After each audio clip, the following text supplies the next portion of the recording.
continuando, a gente tinha comentado na aula passada um experimento feito por Joule, né, para mostrar a equivalência entre energia mecânica, né, trabalho mecânico e energia térmica e calor, certo? Então, na natureza, a energia ela está sempre se transformando, certo? Se você, por exemplo, atritar as suas mãos assim, ó, um pouquinho, você logo vê que elas ficam mais aquecidas, a temperatura sobe. Então, o que, é que você está fazendo aqui? Você está realizando um trabalho mecânico de esfregar as tuas mãos uma na outra, e esse trabalho mecânico está gerando calor, está gerando energia térmica nas suas mãos. Então, o que Joule fez, na verdade, foi mensurar isso, né? Fazer isso de uma forma controlada, dentro de um experimento, para demonstrar a relação entre energia mecânica e energia térmica. Então, nessa situação que eu vou mostrar para vocês aqui, é uma situação bastante interessante de um caminhão, né, ou de qualquer carro, qualquer veículo, que quando freia, parte da energia mecânica dos freios é convertida em calor. Né? Os discos de freio, as pastilhas de freio, elas ficam muito aquecidas quando o carro faz uma frenagem, certo? Então, a gente vai raciocinar aqui como que se parte dessa energia, uma fração dela, vai ser utilizada para aquecer os freios do carro, e a gente vai calcular qual vai ser o aumento da temperatura dos freios do carro, certo? Uma situação hipotética. Então acompanhe a leitura aí comigo, eu vou destacar algumas coisas do texto. Então, ó, os freios do caminhão, usados para controlar a velocidade em uma descida, funcionam convertendo a energia potencial gravitacional em aumento de energia interna do material dos freios. Essa conversão evita que a energia potencial gravitacional seja convertida em energia cinética do caminhão. Ou seja, se você tem um caminhão descendo a ladeira, a tendência é ele acelerar, né? Descer essa ladeira aumentando a velocidade, transformando a energia potencial gravitacional em energia cinética. Os freios impedem isso. Como a massa do caminhão é muito maior do que o material dos freios, que absorve a energia, o aumento da temperatura pode ocorrer mais rápido do que o calor pode ser transferido dos freios para o ambiente. Olha, curioso. O aumento da temperatura, quando você está descendo a rampa, a ladeira, freando o caminhão, ele pode acontecer de forma tão rápida que o calor que os freios adquirem, eles não têm tempo para ser transferidos para onde? Para o ambiente. Né? Porque quando você está com um carro numa pista e você freia, o que faz os freios esfriarem? Né? O que faz os freios esfriarem basicamente é o vento. Né? O carro está em movimento, o ar circulando ali pelos freios, ele vai fazer com que a temperatura baixe novamente. Não tem nenhum sistema ali de refrigeração dos freios. Então, para conservar os freios, é interessante que você não faça frenagens muito bruscas, né? A gente vai discutir isso no final. Ou seja, em outras palavras, os freios podem superaquecer. Né? Se eles ganham muita energia com esse atrito aí, quando o carro está freando e não perde para o ambiente, ele pode ficar superaquecido. Então, o que é que a gente vai calcular? Vamos calcular o aumento da temperatura de 10 kg do material do freio.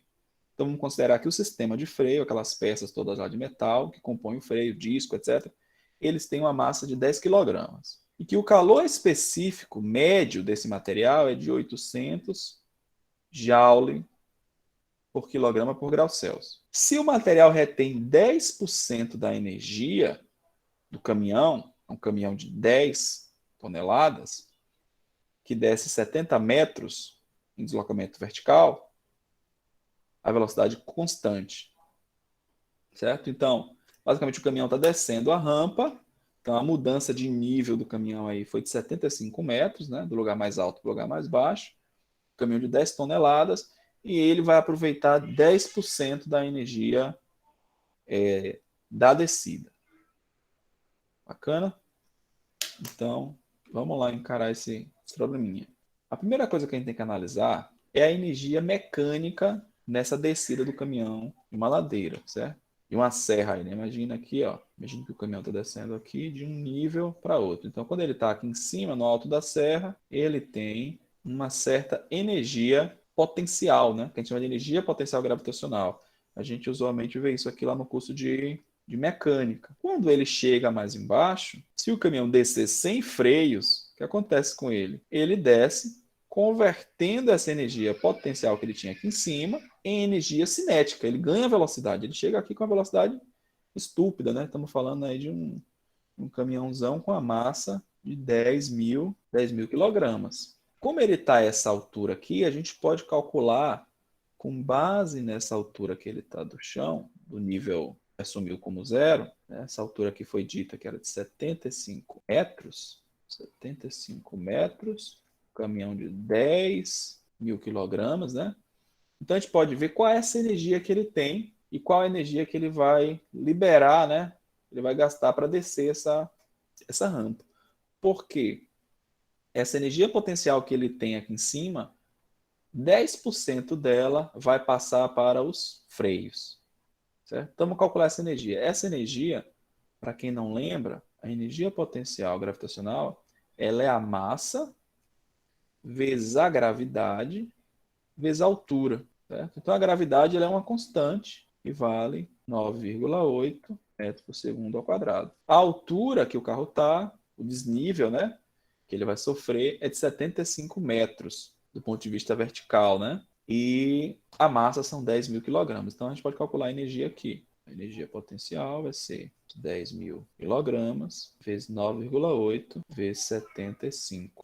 Fica mais fácil de botar 10 a quarta vezes 9,8 vezes 75. Então, isso aqui vai dar 735 vezes 10 a quarta. No caso aqui, uma energia potencial era dada em joules. Okay? A gente ainda pode escrever isso assim, ó. Energia potencial, ela vale 7.350 quilo. É só correr a vírgula aqui para trás uma vez e aqui diminuir menos 1, certo? E aí a gente vai ficar 10 a terceira aqui. Lembrando que 10 a terceira é igual a quilo. Então, essa é a energia potencial gravitacional que um caminhão tem quando ele está a uma altitude aí de 75 metros acima do nível mais baixo. Quando ele descer, ele vai liberar essa energia potencial aí. Mas essa energia não foi transformada em energia cinética, não acelerou o caminhão. Ela foi convertida para os freios. Então, nós temos aí, ó, 10% da energia foram para os freios. Então, quanto é 10% disso aí? Isso aqui eu tenho 7.350, 10% equivale a 735 quilojoules, né? Então, 7.000, 10% é 735. Isso é o que ficou nos freios do carro. Então, o nosso objetivo é calcular o quanto os freios aqueceram. Nós queremos saber qual é o aumento da temperatura, sendo que os freios é um conjunto de freios aí tem 10 quilogramas. Para a gente calcular a temperatura dos freios, vamos usar aquela relação do calor. Calor é igual a massa vezes o calor específico vezes a variação de temperatura. Então, o calor é essa energia aqui, ó, que foi recebida. Então, eu tenho aqui, ó, vou escrever assim, ó, 735 vezes 10 a terceira joule é igual a massa dos freios. Foi dito que era 10 quilogramas. O calor específico dos freios foi dado aqui, ó, 800 joule por quilograma por grau Celsius. Então, aqui eu tenho 800. E a variação de temperatura é o que eu estou querendo encontrar. Eu quero saber quanto a temperatura dos freios vai aumentar. Então, ó, que ΔT é igual a 735 vezes 10 a terceira, dividido por 8.000, né? 10 vezes 80 dá 8.000. Dividindo 735 por 800, ou por 8.000, eu tenho esse valor, 0,09187. Eu vou arredondar isso aqui para 0,0919. Né? Então, isso aqui vezes 10 a terceira, né? Apenas dividir esse número, dividir esse por esse, encontrei isso, certo? E aí conservei a potência de 10. Como eu tenho 10 a terceira aqui, eu posso correr a vírgula 3 vezes e subtrair aqui menos 3, né? Então vai ficar, ó, que a variação de temperatura é aproximadamente 92, né? 91,9, 92 graus Celsius. Beleza, pessoal? Então, acho esse problema bastante interessante, né? E contextualizado, porque Isso de fato acontece com as máquinas, né? Com os freios de um carro ou de um caminhão.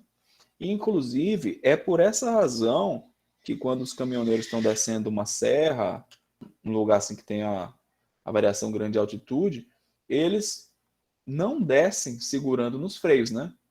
Não descem apertando o freio ali o tempo todo, porque senão o freio superaquece e algumas peças podem até se fundir, estragar lá o freio, parar de funcionar, pode perder o freio, né? E o que os caras fazem, que os motoristas fazem? Eles vão e utilizam o freio motor, né? Geralmente colocam marchas mais lentas para que essa energia potencial aqui, ó, ela seja comunicada ao motor do carro. Então aí com isso o motor vai resistindo, né? E não deixa que a velocidade aumente tanto. E outra implicação disso aqui é utilizado, já não tem muito tempo, na Fórmula 1, nos carros híbridos, né? Quando o carro freia, ele faz uma frenagem, em vez de ele converter essa energia para os freios, ele joga para dentro de um sistema mecânico que aproveita essa energia, transformando ela em energia, essa energia mecânica transformada em energia elétrica, né? Ela vai ser convertida por um alternador e mandada para uma bateria.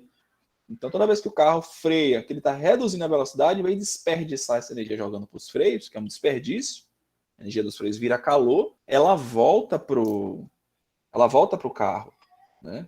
A forma de um sistema mecânico de um alternador secundário, talvez, e que vai jogar isso para um conjunto de baterias, e depois vai ser usado para mover o motor elétrico do carro, né? Então, um problema bastante contextualizado. Isso é para mostrar para vocês como o calor e o trabalho mecânico eles estão aí juntos, né? São duas formas de energia que podem se converter de uma para outra.